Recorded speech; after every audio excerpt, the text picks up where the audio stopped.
ಹಬ್ಬದ 3ನೇ ದಿನ ನೈವೇದ್ಯಕ್ಕೆ ನಾನು ಇನ್ಸ್ಟೆಂಟಾಗಿ ಪುಳಿಯೋಗರೆ ಮಾಡೋದನ್ನು ತೋರಿಸ್ಕೊಡ್ತಾ ಇದ್ದೀನಿ. ಎಲ್ರಿಗೂ ನಮಸ್ಕಾರ. ಮನಸ್ಸು ಶಾಕಾಹಾರಿ ಚಾನಲ್ಗೆ ನಿಮಗೆಲ್ಲ ಸ್ವಾಗತ.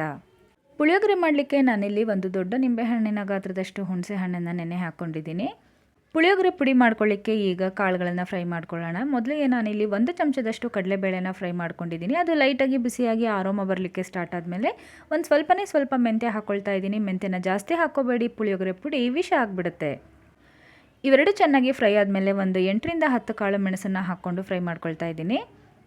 ಕ್ವಾಂಟಿಟಿ ಸ್ವಲ್ಪ ಇರೋದ್ರಿಂದ ನಾನು ಒಂದೊಂದೇ ಸ್ಪೂನಷ್ಟು ಹಾಕ್ಕೊಂಡು ಫ್ರೈ ಮಾಡ್ಕೊಳ್ತಾ ಇದ್ದೀನಿ. ಫ್ರೈ ಮಾಡ್ಕೊಂಡಿರೋದನ್ನೆಲ್ಲ ಈಗ ಒಂದು ತಟ್ಟೆಗೆ ತೆಗೆದಿಟ್ಕೊಳ್ತಾ ಇದ್ದೀನಿ. ಒಂದು ದೊಡ್ಡ ಚಮಚದಷ್ಟು ಕೊತ್ತಂಬರಿ ಬೀಜ ಅಥವಾ ಧನಿಯಾನ ಹಾಕ್ಕೊಳ್ತಾ ಇದ್ದೀನಿ. ಧನಿಯಾ ಲೈಟಾಗಿ ಆರೋಮ ಬರಲಿಕ್ಕೆ ಸ್ಟಾರ್ಟ್ ಆದಮೇಲೆ 1 ಸ್ಪೂನಷ್ಟು ಉದ್ದಿನಬೇಳೆನ ಹಾಕ್ಕೊಳ್ತಾ ಇದ್ದೀನಿ.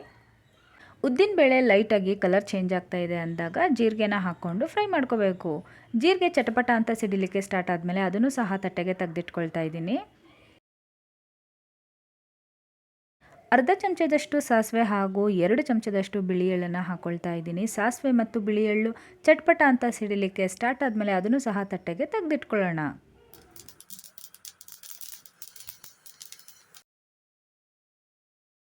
ಪುಳಿಯೋಗರೆ ಮಾಡುವಂತಹ ಕ್ವಾಂಟಿಟಿ ಕಡಿಮೆ ಇರೋದ್ರಿಂದ 2 ಬ್ಯಾಡಗಿ ಮೆಣಸಿನಕಾಯಿ ಮಾತ್ರ ಹಾಕ್ಕೊಳ್ತಾ ಇದ್ದೀನಿ. ಆಲ್ರೆಡಿ ನಾವು ಮೆಣಸು ಹಾಕಿರೋದ್ರಿಂದ 2 ಸಾಕಾಗುತ್ತೆ.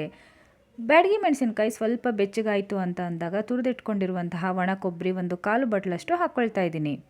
ಕೊಬ್ಬರಿ ಹಾಕ್ಕೊಂಡ್ಮೇಲೆ ಲೋ ಫ್ಲೇಮಲ್ಲಿನೇ 1-2 ನಿಮಿಷಗಳ ಕಾಲ ಬಿಸಿ ಮಾಡಿಕೊಂಡ್ರೆ ಸಾಕು. ಇದನ್ನು ಸಹ ತಟ್ಟೆಗೆ ಹಾಕ್ಕೊಳ್ಳೋಣ. ಹುರಿದಿಟ್ಕೊಂಡಿರುವಂತಹ ಮಸಾಲೆನೆಲ್ಲ ಈಗ ರುಬ್ಕೊಂಡು ಪುಡಿ ಮಾಡ್ಕೊಳ್ತಾ ಇದ್ದೀನಿ. ಈಗ ಪುಳಿಯೋಗರೆ ಪುಡಿ ರೆಡಿ ಆಯಿತು. ಪುಳಿಯೋಗರೆ ಗೊಜ್ಜು ಮಾಡಲಿಕ್ಕೆ ನಾನಿಲ್ಲಿ 1-2 ಚಮಚದಷ್ಟು ಎಣ್ಣೆನ ಹಾಕ್ಕೊಂಡು ಮೊದಲಿಗೆ ಶೇಂಗಾನ ಕರೆದು ತೆಗೆದಿಟ್ಕೊಳ್ತೀನಿ. ಒಗ್ಗರಣೆಲೆ ಶೇಂಗಾನ ಹಾಕ್ಕೋಬಹುದು. ಹುಣಸೆ ಹಣ್ಣು ಮತ್ತು ಬೆಲ್ಲ ಹಾಕಿ ಕುದಿಸಿದ ಮೇಲೆ ಶೇಂಗಾ ತಿನ್ನಬೇಕಾದ್ರೆ ಕಚಕಚ ಅಂತಿರುತ್ತೆ. ಸೊ ನಾನು ಮೊದಲೇ ಇದನ್ನು ಕರೆದು ತೆಗೆದಿಟ್ಕೊಳ್ತಾ ಇದ್ದೀನಿ. ಇದ್ರ ಜೊತೆಗೆ ನೀವು ಕಡಲೆಬೇಳೆನೂ ಸಹ ತೆಗೆದಿಟ್ಕೋಬಹುದು. ಈಗ ಒಗ್ಗರಣೆಗೆ ಸಾಸಿವೆ ಹಾಕ್ಕೊಳ್ತಾ ಇದ್ದೀನಿ, ಜೀರಿಗೆ ಹಾಕ್ಕೊಳ್ತಾ ಇದ್ದೀನಿ, ಕಡಲೆಬೇಳೆ ಉದ್ದಿನಬೇಳೆ ಎರಡನ್ನೂ ಹಾಕ್ಕೊಂಡು ಚೆನ್ನಾಗಿ ಫ್ರೈ ಮಾಡ್ಕೋಬೇಕು. ಒಗ್ಗರಣೆ ಕಾಳುಗಳೆಲ್ಲ ಕೆಂಪಗಾದ ಮೇಲೆ ಅರ್ಧ ಚಮಚದಷ್ಟು ಇಂಗನ್ನು ಹಾಕ್ಕೊಳ್ತಾ ಇದ್ದೀನಿ. ಸ್ವಲ್ಪ ಕರಿಬೇವು ಹಾಗೆ ಒಂದು ಒಣಮೆಣಸಿನಕಾಯಿನ ಮುರಿದ್ಬಿಟ್ಟು ಹಾಕ್ಕೊಳ್ತಾ ಇದ್ದೀನಿ. ಈಗ ರೆಡಿ ಮಾಡಿಟ್ಕೊಂಡಿರುವಂತಹ ಹುಣಸೆ ರಸನ ಹಾಕ್ಕೊಳ್ತಾ ಇದ್ದೀನಿ. ಕ್ವಾಂಟಿಟಿಗೆ ತಕ್ಕನಂಗೆ ಹಾಕ್ಕೊಳ್ಳಿ.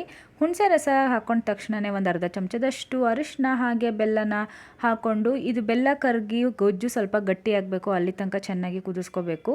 ಆಲ್ರೆಡಿ ನಾನಿಲ್ಲಿ ಉದುರುದ್ರಾದ ಅನ್ನನ ರೆಡಿ ಮಾಡಿ ಇಟ್ಕೊಂಡಿದ್ದೀನಿ.